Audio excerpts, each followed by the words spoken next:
Hey everyone, this is the third video in my series of playing the flank position in a 3v3 or a 4v4. This in particular is a 4v4 game, and it just looks massive when you look at all those units. Like, how long is this going to take to kill everybody, you know?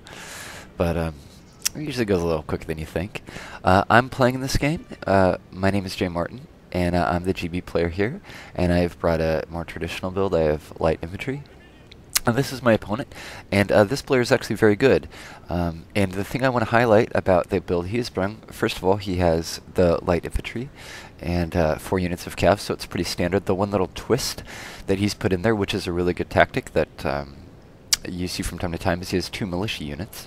And the way that you can use militia units is they're not very high quality, they have horrible accuracy and everything, but what'll happen is they can soak up bullets. We call them a meat shield. And the way the game works is that when a unit goes to shoot at someone, like if this unit goes to shoot at someone, they're going to target the unit that's closest to them.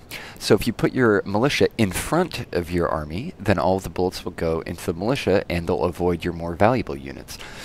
And so what this player's tactic that he wants to use is he wants to put these militia units in front of his light infantry so that I'll just shoot his militia, while meanwhile his light infantry will be shooting at mine. And this battle's pretty long, and there's a few things that I want to be sure to get to, so I'm going to be zipping, cutting in and out of time, and I'm going to cut out of time now and pick you back up in 1 second. There's something I want to point out here, and that is that if you notice, my opponent has 2 light infantry off on the side there, while all my light infantry are bunched. And what this is giving me is, I'm giving maximum firepower, so I'll have 4 units shooting at 3. That's a big deal, because if I can put more fire on his lights, then I'll do more damage to them. And he kind of, and I had ran, a lot of cat and mouse happens. You don't have a ton of room to maneuver in these matches, but the maneuvering that you do is kind of important. You notice that he maneuvers his light infantry back over to get on the flank, and he has his landwehr there that he's using just to shoot. He's not using them as a meat shield right now. And so that's kind of interesting. And my opponent does have a problem there if my light's going to shoot at his, and he's responding by moving this militia unit in there. A little more maneuver occurs. I move my line up because his lights don't have any protection, and this is going to force him to withdraw. So, and you can see him withdrawing there. So you don't get to do a whole lot of maneuver, but maneuver is still important. Even when you're in a really closed-up space like this, and that's kind of a big deal. And again, I'm going to cut out and pick up when we start some cavalry action. Okay, I want to pick you back up, and we've had a little bit of engagement. And my opponent had charged 2 cav units here. What I do, and he's having success with these, is I've already routed the first one. And what I do is I send a cav unit across because I want to kill this militia. This militia is causing a lot of problems for me because my bullets aren't hitting his more relevant units. They're hitting his militia. So a pretty high priority at this stage of the battle for me is getting rid of that militia unit. And another high priority is I just use this cav unit solely to countercharge and get rid of his cav. He has a really good thing going on my flank here, so I need to be careful.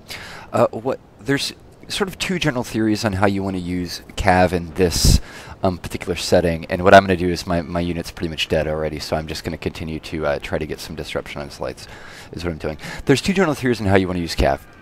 The first is you can use them early to create advantage early in the game that hopefully will snowball forward, if that makes sense. If you can get a little bit of advantage at the beginning of the game and follow up on it, eventually it'll get bigger and bigger and bigger if you play properly. The second idea, and that's a very good strategy, and that's kind of what my opponent tried to do. He ran 2 lancers in. The problem is he's not really following up with it terribly aggressively. And what this leaves him with is just 2 lights shooting kind of at my line, which I'm trying to retreat. And meanwhile, I still have a preponderance of firepower over on this side on his lights. So the mistake there is if you're going to use cav, you need to make sure you get maximum value out of it. The second theory on how you want to use cav, and what I'm more partial to in this particular scenario, is that if you're already sort of winning, and I think at this point in the game I'm already sort of winning, I've cleared out his 2 militia, and his lights are gone. If you're the last person standing with cav, that's really, really powerful. Cav are powerful in the early game because they can create initial openings of advantage for you, but they're really, really powerful in the late game too if you're the only one that is cav left, because you can use that cav not necessarily to charge them, but just the presence of that cav forces them to adjust their play. And I've mentioned in previous videos that if an opponent doesn't have any cav, then that really frees you up. It opens your game up a lot. And so what I tried to do in this game, you notice I have 4 cav units left. I think one of these is my partner's. If you can preserve your cav, that's good too. If you can get by, with sort of the handicap of not using them earlier in the game, that'll really give you a lot of possibilities in the late game. And when I'm going to click to fast forward here, I start to move up and engage on the left. This is probably not a good idea, but he is moving up pretty aggressively, so I have to match that movement. And what does happen in this game is my 2 neighbors send cav to help on the flank. This is a really good idea. The flank fight in a big group game is very, very important for arguments that I've mentioned earlier. And if the players in the middle can send cav out to help there, and here comes another cav charge, that's pretty valuable. And that's something that I do recommend, that if you're the central player, here, and you can help your partner win by sending them cav, that's something you need to do. 3v3s and 4v4s, or even 2v2s, are very much team games, and you need to play as a team. That's pretty important. So at this point, we're still kind of cat and mousing. Nobody's really blowing the game open yet, but I am sort of incrementally working my way through his light infantry, and once I do that, I can open the game up a little bit. And you notice that I still have all my cav left. I'm going to send cav in here to support my teammates in the center. But again, I'm going to cut out in the interest of time and pick you up as the battle develops. And then they had charged a bunch of cav on the left side here. What my partner and I are doing a pretty good job of is clearing them out on the left. And if you look at the minimap, you know that their line is pretty weak right here. They're just plugging the gap with cav right now, and I had to form square, and again, I just used my cav to sort of chase his cav off, and I was very quick to get them back out of there. Now his cav are going to come through again, which is actually a pretty good move. You charge cav in, force your opponent to form square, then kind of pull out, they get out of square, and then charge right back in. That's a pretty good idea, and I think they're going to do a pretty good job on me right here. And again, this is all cav from the 2 central players. That's causing me quite a bit of problems, and they're actually doing what they needed to do, and that was restructure the left side of their line. And if they can get rid of that foot unit, they're going to be doing pretty good. And you can see I'm moving one of my reinforcement line units over that direction. Okay, this is sort of the continuation of that cav work that they'd done, and those same group of lancers are still going. They're about to crush into my squares here, and they've timed this with a general movement up of their infantry, which is exactly what they want to do. They've also done a great job of clearing out our infantry here. You see, we have a gap there that's not good. If they can find a way to exploit that, which essentially is what they're doing here, then I think they'll be fine. And you'll notice that I'm sort of respecting this maneuver. I'm having to reform my line down here. One thing to note, how more fucking cav is coming in from our allies, or the players in the middle, is despite the temporary bad situation, I think we're doing okay because we have reserves that we can move over to reform. My partner and I are reforming our line here, and I still have a bunch of cav left. I have 3 cav units left, and I am winning the light infantry battle. If I can see 3 more fucking cav units come in.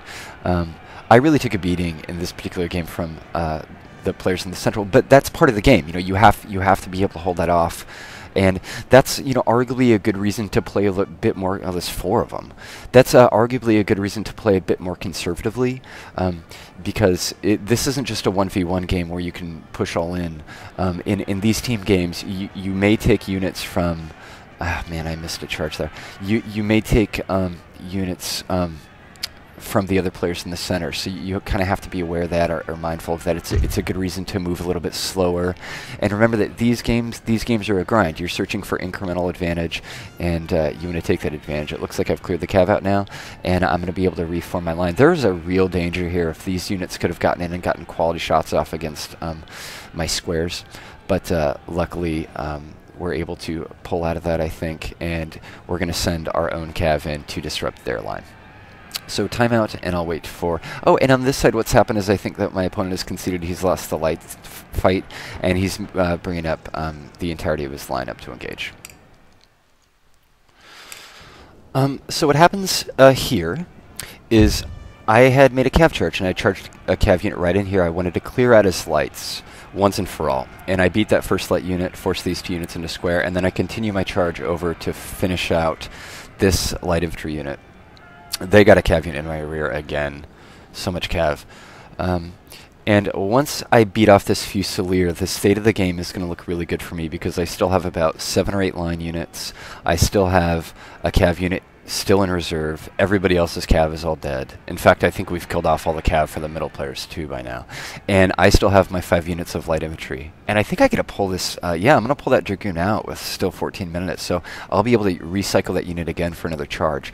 The point of this game, this is the culmination of all of the little cat and mouse work that we did earlier in the game, husbanding our cavalry very carefully and being careful with how we engaged, and we've reached a game state where all of his light infantry is gone, and we've killed all their cav, and this game the advantage is substantially in our favor, and you can see they're having to pull back a little bit. I believe that these units might get some good work in. I mean, those Lancers are still going, man. Anyway, I want to pause right there. The thing to be aware of is I'm moving the lights up, and I'll pick you up in 1 minute. Okay, the game state, I only advanced about 30 seconds, but the game state from this perspective looks really good for us, because I mentioned earlier that we had done a great job of working on this section of their line, and we're about to turn their flank here. If you look at the minimap, you can see that these 2 players are becoming isolated, and that gives us an opportunity to get on the flank here. And remember how we still had cav left, and they had burned all their cav. Actually, that is this lance unit's been going forever. This lets us put flanking fire on this player, and the cav units are going to walk all the way across their line, which gives us a great opportunity to get in there and engage.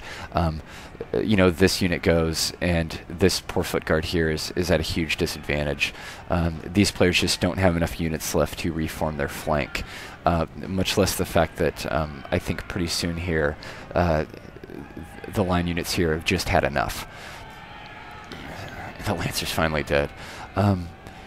And this, we're nearing sort of the end stage of this particular game. I think I can safely click to fast forward. It's really just a matter of a shootout with these 4 or 5 line units left. And you can see that we're moving the last cav that we have back into the game. And I think I forgot I had this reserve infantry unit back here the whole game. I just kind of forgot I had them. And there goes in the cav charge to seal the deal. This will give us a pretty good firepower advantage. A really good reason to hold your cav for later in the game is that, or at least hold a few of them, is that once a unit gets below about 50 men, I'm not sure the precise number, but once you get below about 50 men, a line unit cannot form square anymore.